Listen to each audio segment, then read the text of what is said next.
सर्वेत्र सुखिनः सन्तु सर्वे सन्तु निरामयाः सर्वे भद्राणि पश्यन्तु मा कश्चित् दुःखभाग् भवेत्। ओम शांति शांति शांति। जिस प्रकार से होम मिनिस्ट्री ने एडवाइजरी द्वारा शॉप ओपनिंग के लिए कंडीशनल एडवाइजरी जारी की है, इसके अनुसंधान में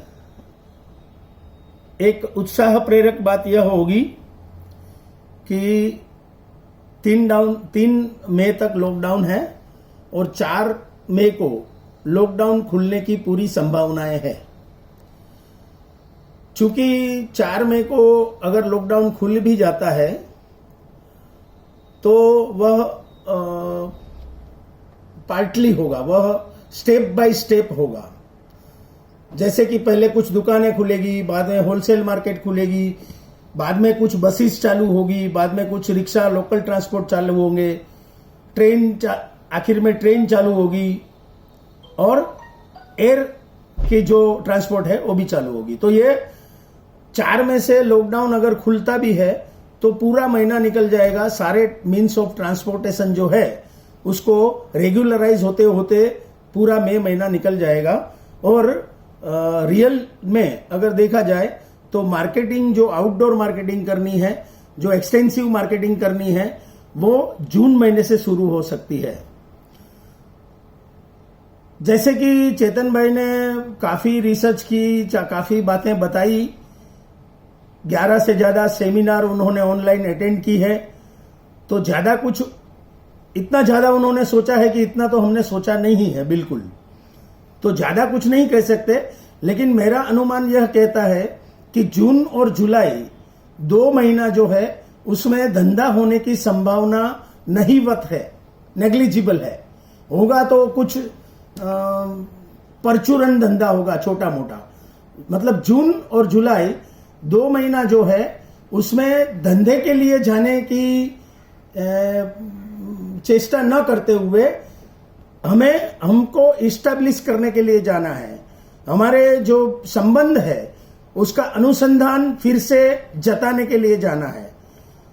हमारे जो बिजनेस रिलेशन है वो बहुत मायने रखते हैं, यह बताने के लिए जाना है।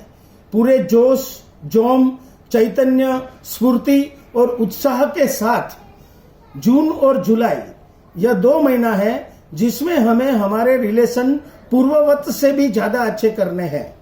और इसके लिए मैं थोड़ा चेतन भाई से एक बात पे डिफर करता हूं। सर, आपका मानना यह था कि कुछ सिलेक्टेड या तो हमें कुछ प्रायोरिटी बेस पे मार्केटिंग करनी चाहिए, लेकिन वो प्रायोरिटी बेस की बात बराबर है, लेकिन प्रायोरिटी बेस की जो मार्केटिंग है वो अगस्त से शुरू करनी चाहिए।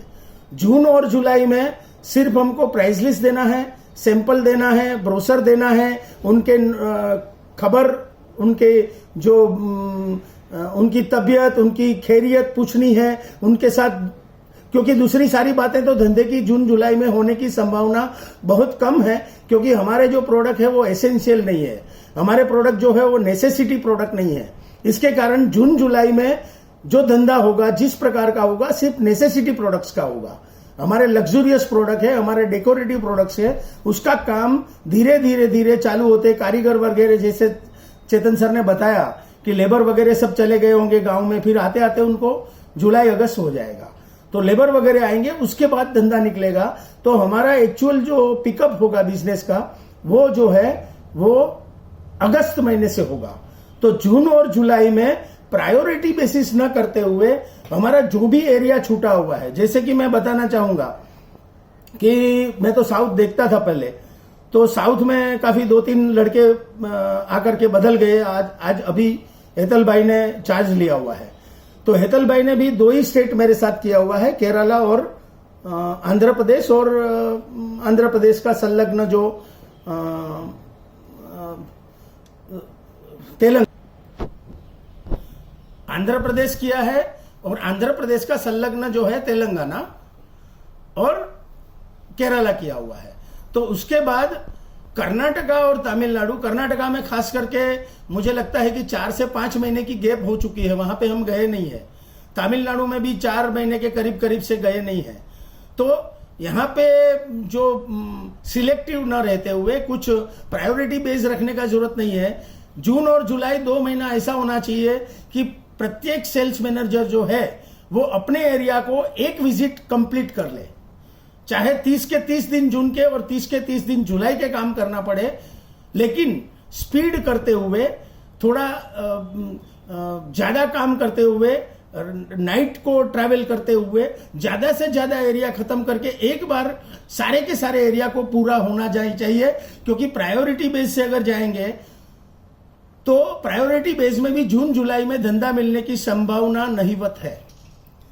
दूसरी बात यह है कि हम जो रेट के बारे में सोचते हैं, तो रेट जो है अगर हमको रिवाइज करना है, डिक्रीज करना है या इंक्रीज करना है, ज्यादा इंक्रीज तो नहीं करना चाहिए शुरू में, लेकिन जो भी रिवाइज रेट करना है वो जून से ही कर देना, ताकि जून के पहले से, ताकि जून में जैसे ही विजिट चालू हो तो वही रेट कुछ महीनों तक प्रिवेलिंग रहेगा, जब तक पता नहीं चल जावे डॉलर वगैरह की।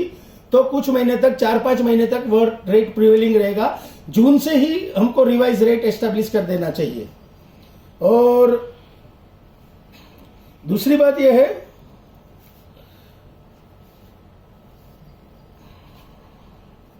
सभी सेल्स मैनेजर ने अपने जो रूटीन एरिया है, जो रेगुलर एरिया है, उसकी विजिट मुझे लगता है कि जून और जुलाई में खत्म कर देनी चाहिए। हर एक आदमी को टच कर देना चाहिए। जिसके बहुत बड़े एरिया है उन्होंने प्रायोरिटी बेसिस पे करेंगे तो चलेगा, लेकिन 2 महीने के अंदर ऐसा हिंदुस्तान का कोई डिस्ट्रिक्ट नहीं रहना चाहिए जहां का मेजर जो डीलर है उसको हमने टच ना किया हो। और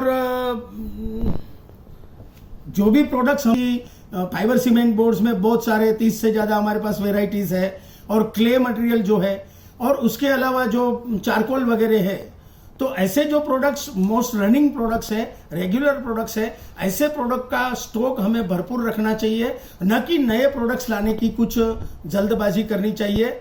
और जितने भी प्रोडक्ट 8 से 10, 15 प्रोडक्ट हो गए तो भी चलेंगे, 50-52 प्रोडक्ट की जरूरत नहीं है, लेकिन 15 प्रोडक्ट का स्टॉक हमेशा रेडी रहना चाहिए। नए प्रोडक्ट्स की जरूरत नहीं है। और मुझे लगता है कि एफसीबी और क्ले मटेरियल, इसके ऊपर बहुत ही ज्यादा फोकस होना चाहिए हमारा। हर करीब हमने 200 सिटी इंडिया के अंदर ढूंढने चाहिए, जहां 200 सिटी के तमाम डीलरों को हम मिल लेने चाहिए, और 200 सिटी को मार्क करनी चाहिए पूरे इंडिया से। कितने भी स्टेट हो, जैसे 30 स्टेट ज्यादा स्टेट है, तो उसमें सब मिला करके, मेजर सिटीज मिला करके सब 200 सिटी को मार्क करना, और 200 सिटी को जून और जुलाई में टेप कर लेना। उसके बाद अगस्त से आगे उस 200 सिटी में हमारा धंधा चालू होना चाहिए। और